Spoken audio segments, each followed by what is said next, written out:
Hello, this is Debbie, and this is Light Up Your Worth. I am so excited for you to meet my guest this week, Tessa Lynn Auburn.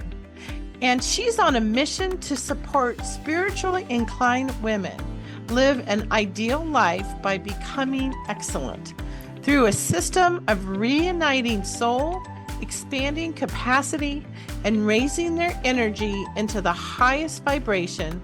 Women come to know the deep pleasure of giving back to the world in a bigger and wonderful ways.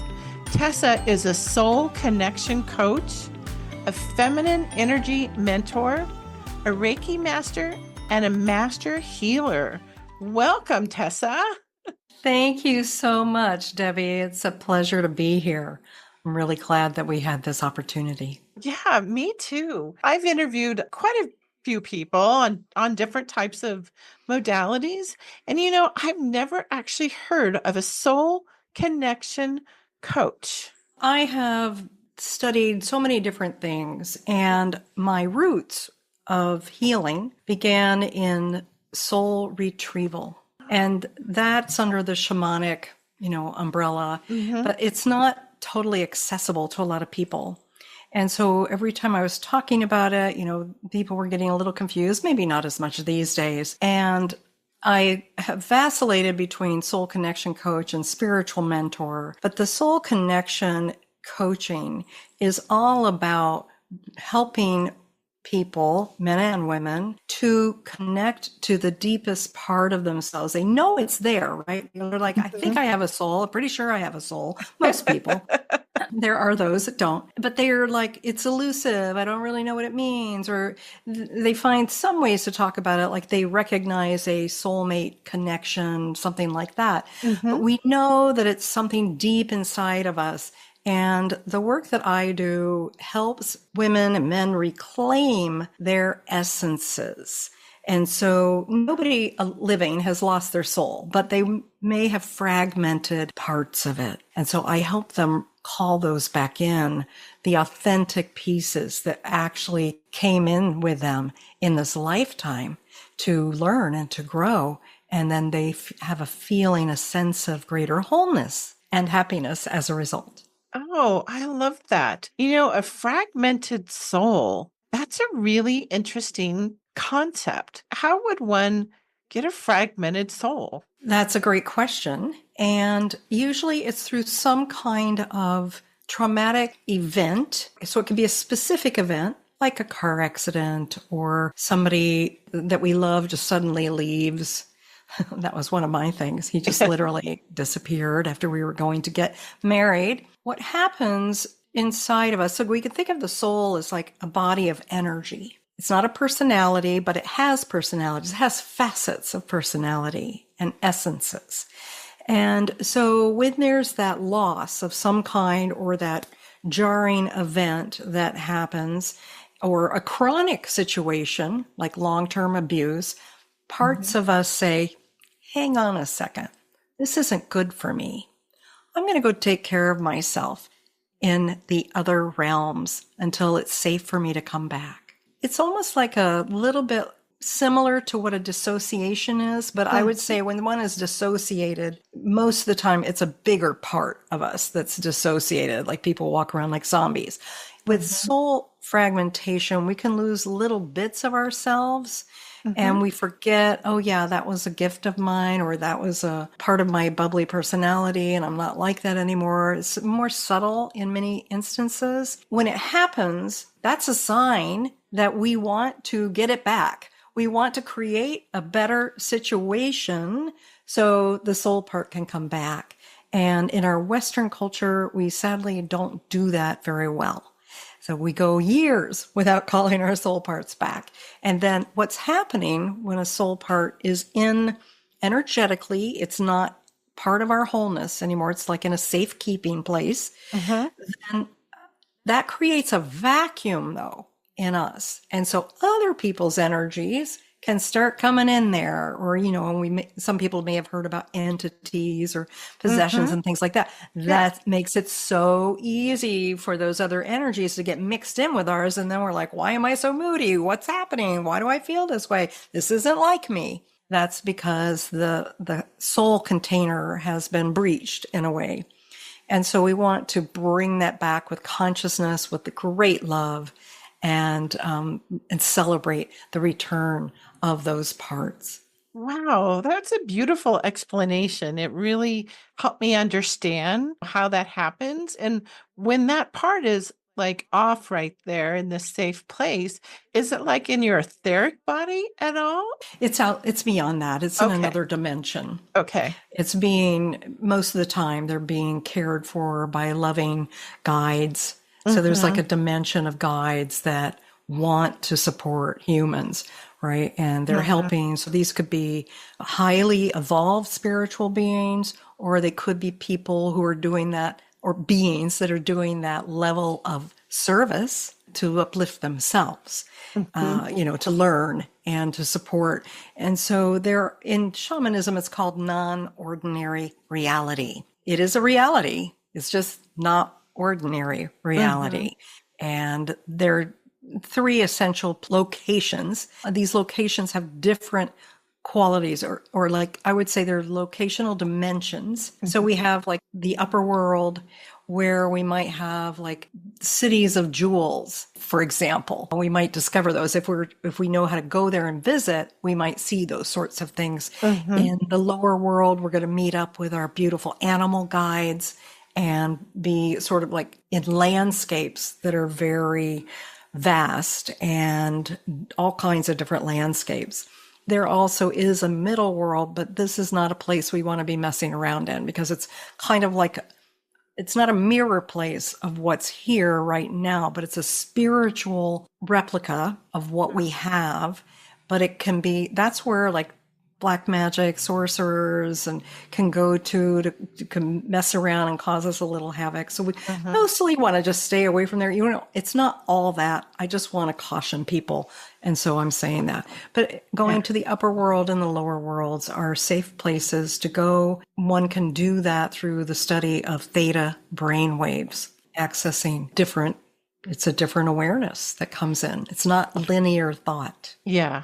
I know as I've gone through my own spiritual journey that sometimes I was trying to always reconcile what I knew logically versus what I could feel. And as I progressed, I remember thinking my friends would want me to explain what I was thinking or feeling. And I'm like, well, I didn't need actually a big explanation. I just felt it. And I've noticed as the years have gone by, as I've been in this journey, is that it just makes sense. Like what you said to me makes complete sense about where it would go and be safe. And I always wondered if it was in like that close, right? In that etheric body. So thank you for that. You're Now, welcome. now when you're in a session with somebody, do you like do like a body scan to see that visually, or do you visually see where there's My parts? strength, sometimes I see things. I'm partly clairvoyant, but Mm-hmm. I'm clairaudient, and I'm also kinesthetic, clairsentient. So I feel stuff in my body, like I know if there's a block or there's a something happening that doesn't feel quite right. And then I never presume to know what it is, but I ask the client what's going on, and then we explore from there. But I have also a system of testing energy, and I might call upon that, but I don't do it in all sessions. Men come to me for various reasons. They might want a soul retrieval, but most women want support with like tactical things. You know, they want less stress, they want greater ease and abundance, and they come to me for guidance with that. But they also want to be connected more fully with their intuition Mm-hmm. and their soul, perhaps. Some of them don't quite yet understand what that means. It's a little, I don't know, it sounds a little too out there. That's okay. So like wherever they are, I meet them there. And so it might sound like coaching at first, what we're doing, and then that will reveal where they're stuck. And then when we know where they're stuck, then I have several different methods of saying, well, let's see if this supports this person. And if it doesn't, after like a couple different tools, then I know there's been soul loss. And sometimes it'll just come right out of a person's, I can just see it all over Mm-hmm. them, energetically. But sometimes it's very specific and it's hidden. It's not obvious. I'm just thinking of somebody that I worked with several times. I knew that that there was something really big going on, but I wasn't sure if it was like grief or that kind of a loss, but it wasn't. It was more about feeling like they didn't exist. And when that shows up, I know that there's some kind of soul loss there because they're not feeling like they belong anywhere. They're like, am I gonna be okay? I just feel like I'm floating, they might say. So there's certain things that people will say that are cues. So Tessa, I love learning all this information about the soul connection and how important that is. And now I'm going to kind of shift because I'm really curious also about the whole feminine energy mentor that you mentioned as well in your bio. And, I've had some exposure to what the feminine energy is, but I'm really curious about how you approach it and how it helps us. I would be delighted to share some juicy bits on that. Part of my journey is that I mentioned already that I was somewhat introverted. There was a lot of chaos in terms of like having that feeling of walking on eggshells in my household. Mm-hmm. And then what happened was I basically took all that, the yelling that had gone on and the criticism, and just internalized it. And I was beating myself up with it for years and became depressed and this, that, and the other. And so all these things led to healing. I never really thought much about, how I was communicating, but I did know that people weren't responding well. I would sometimes get bullied or attacked in a small group setting for being too blunt or for stepping out of line. And I was like, whoa, what is happening? Like I was becoming a scuba instructor at one point when I was living in LA, and I was in the training program, and I'd been working with students for years as an assistant instructor and dive master and all these things. And I probably had more experience in the water and with students than anybody else in the program. And something happened one night where one of the instructor trainers went after one of the other students. Like he started to pick on him. And I just said, what's going on? Like, why are you picking on him? Oops. And then I became the scapegoat for the whole program. Oh, you got to keep her in her place and this, that, and the other. And I didn't get an apology until after the program. It was really awful. Like I was made to sound like this horrible person, and I wasn't that skilled. And they just used anything they could against me. Oh, so-and-so is better than you on that. And so-and-so is better than you on that. And I had gone to the director to tell him, how hard it was and how hurtful. And he was just a lame duck. He didn't do a thing. And so I got through that, and that left a deep impression on me. Like I didn't say you're an asshole, for what you just said to that guy. I didn't say that. But somehow, because of my Scorpio nature, they perceived it as a threat, or it was too abrupt or something. And I had received feedback similar to that in other situations, just random situations. And I thought, that's interesting. Something's going on. Now, I was probably bristling a little bit with some shadow energy that I hadn't processed. So my energy might have been a little tense, even though I didn't notice it.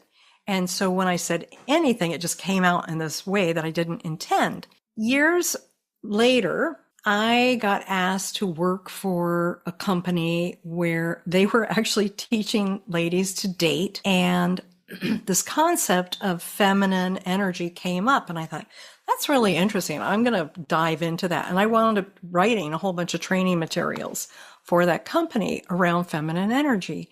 And I was incorporating it, and I was teaching it to people and coaching them on it.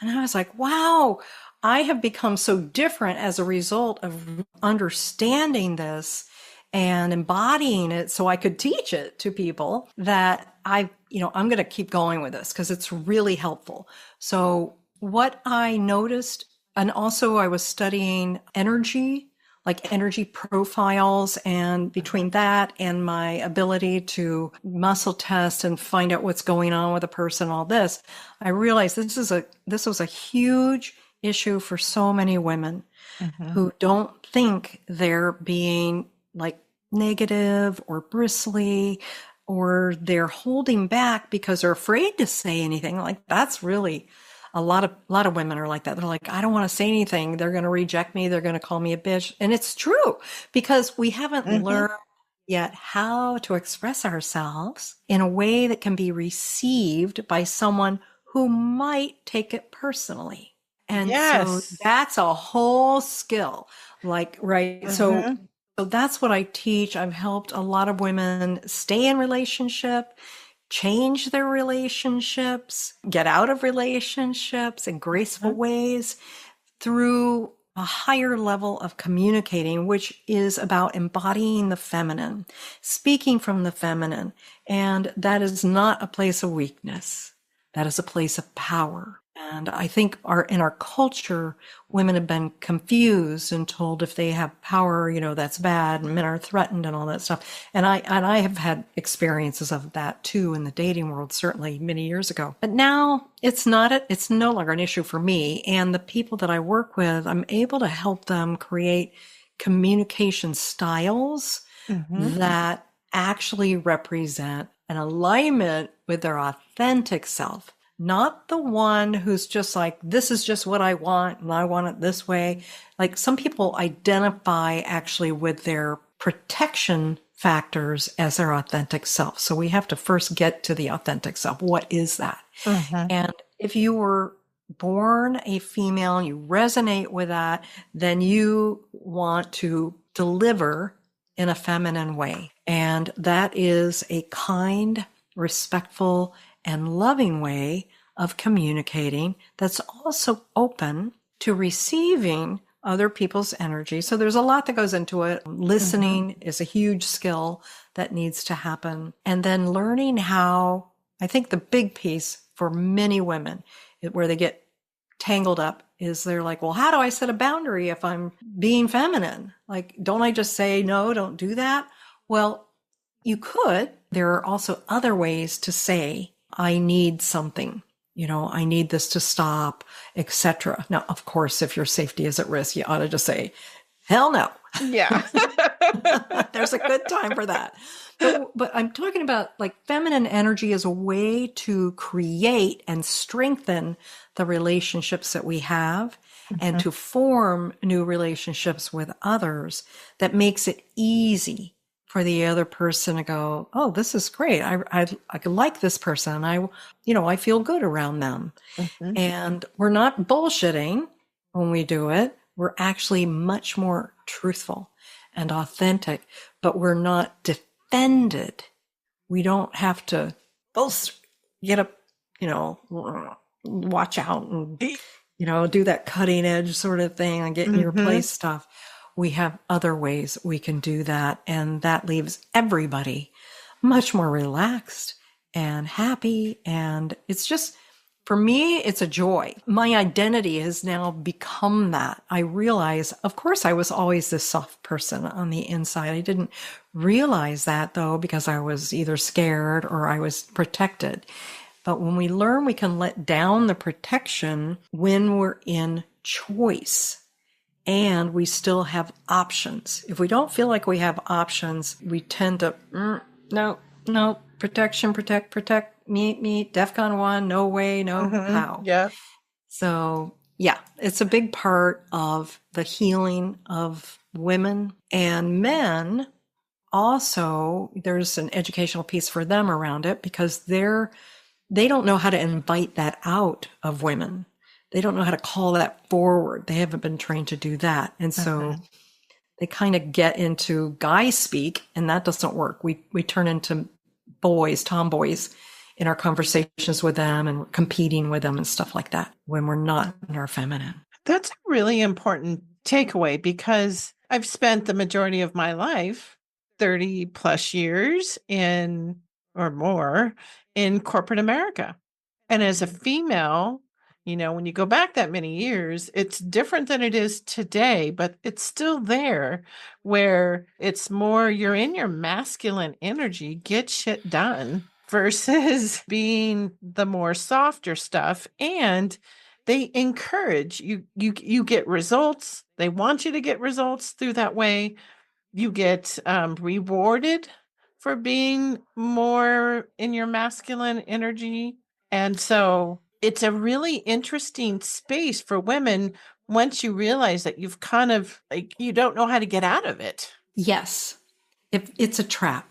Mm-hmm. And we think that we're being encouraged to be in that when we just don't know how to do it differently and still keep all the goodness going, keep the numbers up and the productivity and all that. So how do we do it? I have a client somebody I worked with who was in the 7 figures already in her income, doing really well.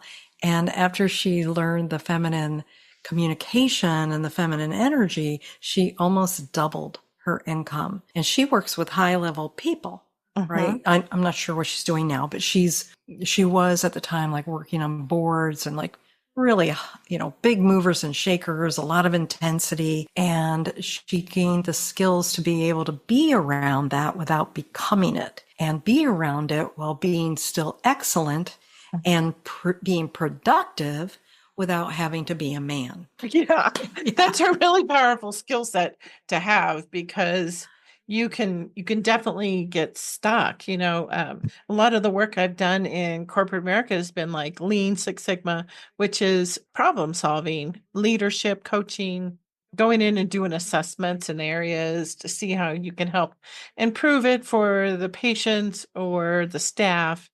And I got labeled that I did things different. And in all honesty, how was I different? Because I listened at a different level to truly understand and have people feel a little bit psychologically safe before you're asking them to share what's not working. I mean, who wants to share in an environment where you don't feel safe? How much are you really going to share with me so I can help? Exactly. And then what happens is the people that do share or feel like they got to give something, they either do it from a totally victimized place or a place of blame, like they're going to point a finger somewhere else. And I've had fingers pointed at me, and I've also addressed that in a way that actually made the people that were doing it stop. I didn't say they need to stop, but I was able to communicate the truth, my truth, in a way that got heard. Now, that doesn't always happen, but we have a lot more options than we think we do. And I think when we can be in our feminine, and feminine can be super powerful, we can create other kinds of magic and other kinds of productivity. We can run teams like nobody's business. Happy teams where people are getting more done because they're not stressed, they're not sick, and they're not like looking to get out of something or to blame something on somebody else. They're relaxed. Like you said, they relax, they feel safe enough to actually focus on their job and hopefully be rewarded for that. Super powerful. So Tess, how did you start down this whole journey with all of this just amazing skills and gifts that you're bringing now to others? I think of it like I had so many parts of me that needed healing. I needed to get a lot of healing techniques. And I have had, I would say when I was young, I had a connection with the spirit realm. I didn't really know that's what it was like in my mind, but it was what got me through. It was, some people have like an imaginary animal or a friend or something like that. Well, I had spirit animals that were helping me and guarding me. And, my life looked pretty hopeless to me. So I had a lot of self-worth issues. I was living into, trying to be perfect to get the grades and stay out of the line of fire. And so then I got on that treadmill and it was just always be better, be better, be better, be better, perform your little fanny off. And learn fast and memorize this. And I really suffered emotionally because of that. And that took me into therapy. And that wasn't enough after a while. And then I started looking for all kinds of alternative solutions. At the same time, I was having a physical journey where I was receiving impacts, a lot of impact to my physical body, namely car accidents. Not enough to hospitalize me, but enough to whiplash me and to get me kind of like in a PTSD stance in life. And I've been sexually assaulted and a number of things. So I knew that I needed more than the average bear. And so I just kept looking and reading. And I found in books and mythology, I found these threads. I was like, I don't know exactly how this applies to me, but there's something in here for me. And so I began consuming self-help books and books on the psyche and how people can astral travel. I was studying that at age 20, I think it was. Because I was like, that's amazing. Like, how do you do that? And I love to investigate things. So I just kept going, and I was led to move a lot. And so through a lot of my moving, I came into contact with people who were at the top of their game. And I was able to learn a lot from them, and I'm ever so grateful. And now I can pass that along. The big split for me, like at a certain point, I knew I needed soul retrieval. I knew I needed something. I needed greater connection because I just wanted to check out. And I had felt like God had abandoned me when I was very young, and I was still dealing with that. So no matter how much good I was doing in my life and how good I was at what I was doing, I felt like I was disconnected in some way from the universe. And that meant I made the meaning that I was being punished, and I had to continue to prove myself. And that was like my most deeply held belief. And then eventually I went to a retreat where there was a union. It just happened for me. It didn't happen for everybody else, but there was a union of my spiritual self with me where I actually felt her love for the first time. And I realized, wow, the healing that I'm doing for others, the safe spaces that I'm providing for others, that's also available for me. And then that became like another whole level of how I healed. And then I could give even more, of course, because I could only give so much from that other place. Like I could hold space, a lot of space for people, but I didn't feel like it was about me. I felt like it was a duty. And so I was able to move out of that and actually recognize my own worth. Oh, what a powerful journey. I mean, the awareness as each step along the way, and still acknowledging that you felt like you were being punished. It was so hard. And the thing that kept that locked in place for so long was that I took things personally. And I didn't understand what that really meant. Like if you'd asked me, I'm like, well, I'm not taking it personally, but this is, how it's hurting me. And, I'm feeling this big ouch, and I didn't know that other people were going through just as much as I was. And when they said something cruel or they did something mean, it really, truly wasn't about me. That took me a long time to get that.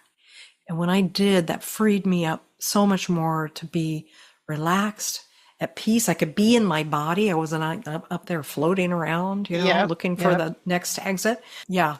So a lot of fabulous teachers, from family constellation to womb surrounds to cranial sacral, all kinds of body work also helped me come back into this body that had just basically been, I felt like it was my enemy most of my life up until then. And so I'm grateful for the healing that I've been able to receive, but it required me to stay curious. And when it got really scary and ugly, like I thought a mentor was being mean to me, I had to say something. I had to say, Like, how can you say that about me? And then that gave them a chance to explain what they really meant. But I couldn't get it because I was so defended and I had been so, beaten up in many ways emotionally throughout my life. It was really hard for me to feel safe. And so that's a core practice for all people who work with me, is being able to discern relatively quickly, are you safe? And to get that sense in your body, to recognize the sign of sensation in your body when you are. I've asked guests to have like an ongoing feeling of not feeling safe for myself. I know others as well. And has nothing to do with these outside conditions. I didn't have, we all have trauma in childhood, but, nothing that would have seriously impacted my safety overall. And so I've always found it so curious. So I thought, as you're sharing all about this, I'm like, maybe sometimes I know I float out of my body. And I just kind of put that together with what you're saying about, I'm sure that there's other listeners in the audience who are saying, that's me, and I know yes, women. And none of you are alone, right? None of us are alone when we have that. And it's not always, like where you're at or the circumstances. It doesn't matter if you're in a great area and you're safe, and physically, you still have that feeling that you don't think about until you go to lay down to go to sleep. Or the brain is constantly on guard for us. And we've become very, very complex as beings. Our brains are extraordinarily complex. And so once the brain realizes this could be a dangerous situation, it's like, probably is. And so we have to learn ways to reel it in without numbing with alcohol and drugs and stuff like that. But we can do it. I would say the first step to that is actually slowing down, not speeding up, which is our typical. Yeah. But slowing down and just recognizing, oh, wow, my brain is going wild right now. It's telling me I'm not safe, but I think I am. I might just actually be safe. That's interesting, right? That could be a first step. Just slowing down to even recognize the feeling of not feeling safe. Yeah. Oh, that's a really good tip for, I think, people to really think about. I've slowed down a lot this year. Was kind of forced to for some health reasons. It's been really interesting because I've been so busy my whole life. I'm 58. And so slowing down at 58 feels weird not to get so much done. And so I think anybody who's gone through that and has slowed down, whether they were forced to slow down or not, I think that's usually how we do things, though. We don't usually slow down always purposefully. Most people do not, because they're afraid. If they slow down, something bad's going to happen. Ball will get dropped. There'll be more to do tomorrow. It'll be worse than it already is. Right? Those are the things that we have running.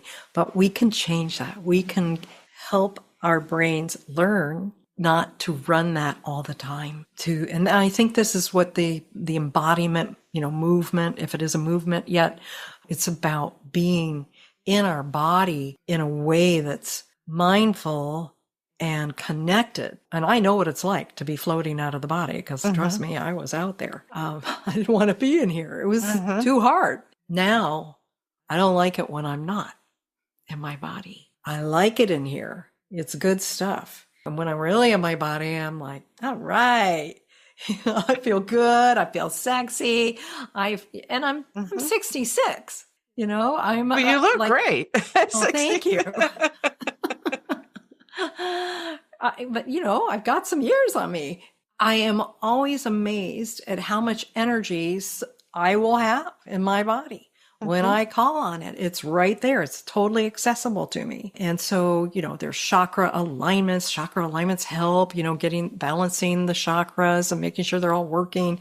And also there are other electromagnetics in our system that can be tuned up that help us to come back into our body, that tell us the emergency is not happening right now. And that's some of the work that I might do with with a client. I have a system called Soul Light Healing, and it can adjust a few little things quickly so that systems are operating better.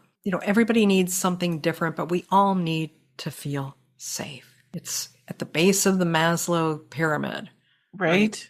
Yeah. It's great if we go up there to the top and we're up there, but if we don't feel safe, we're just going to keep plummeting down and then trying to get back up. Right. Yeah.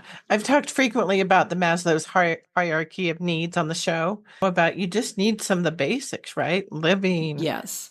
Food and the real basics of life, The real basics. Yeah. Before Shelter, you could ever do any of the other stuff. Care, like connection. Connection is not in that hierarchy, I don't think, but it is essential for us to know that we're connected in ourselves, and then we can connect with others. Yeah, that was when I first started the podcast, part of the reason I started it was that I have moved a lot. I've lived in like 8 states now, I think, and 6 of them in the last 7 years. And trying to find like-minded people in more conservative areas was a challenge. And I found that I was really missing the connection. So I decided that was part of the reason why I started the podcast, but was to really create the connection of where people can have the conversations and talk about, the soul connections and, whatever healing modalities, because there's so much out there, like to learn about it and learn how it's helping different people, because some might say it's all the same and it's all different at the same time, and the different approaches and really the energy of everybody who does this work is all different. We all have this unique blueprint on how these gifts come through us. And I wanted that community. Community is so important to us. Very important to us. Whether we're immediately with our community or it's a virtual community, it's really important to know that we have connections, that we have, in a way, it's a subtle way of knowing we're tethered to something larger than ourselves. So we want community. One of my biggest communities is found in Mother Earth, in nature. So we can also connect there. And I know a lot of people find solace in nature and some connection, but I think we don't want to have one specific one over others. We want all of it. We want to be part of the human community. We crave it, really. None of us is meant to live alone, or we'd be going off and doing it, because we can now. We could go live on that mountaintop and just do it all by ourselves, but it's not the way that we're designed.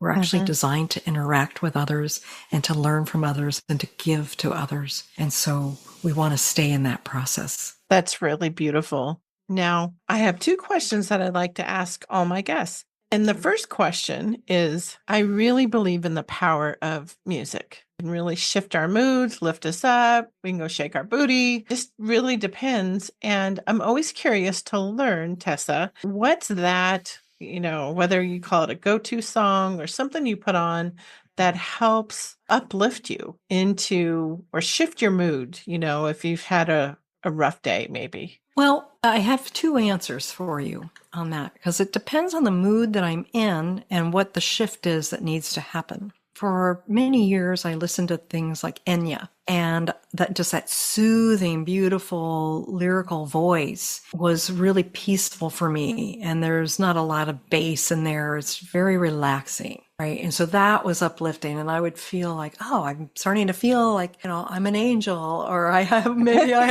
whatever it was. I would just feel good and happy. And it didn't really matter the song. I have a couple favorites. I have one, Caribbean Blue. I like that one. But I also discovered at certain times that just wasn't going to work, because there was something else going on under the surface. And I discovered a voice teacher turned me on to a fellow named Thomas Barkey.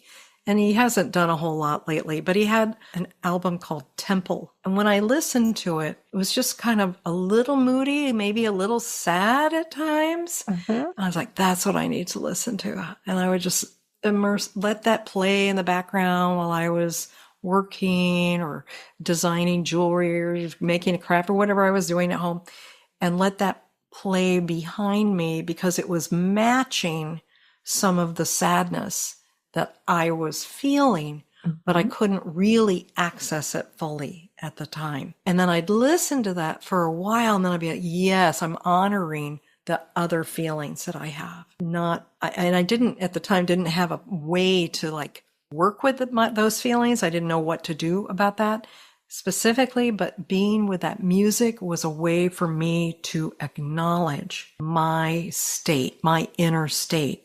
And then it was like, okay, I'm done listening to Thomas. Now I can listen to Enya. I always love a good Earth, Wind, and Fire, by the way. Yeah, me too. Let's groove tonight. Yeah. I really love her music too. It does make you feel like you're like this earth angel and you're just floating, and it's beautiful. Yeah, beautiful music. But I agree. Sometimes you need to get those stuck emotions out of our body because we know the body keeps score. It's all there inside of our body, So I'm going to add these songs. I have a playlist with the Light Up Your Worth podcast, as we're on YouTube as well. And I'm going to add it to the playlist that comes from my guests. Fantastic. So we will add those. And now the second question that I love to ask, and I'm always so curious, is in this season of your life, with all of your experiences, if you could go back and talk to your younger self about your worth, what would you tell her? I would let her know that she's worth much more than she knows right then, or she knows at that moment, and that she's not alone. And she's going to find out how much she's worth, and it's going to be very exciting.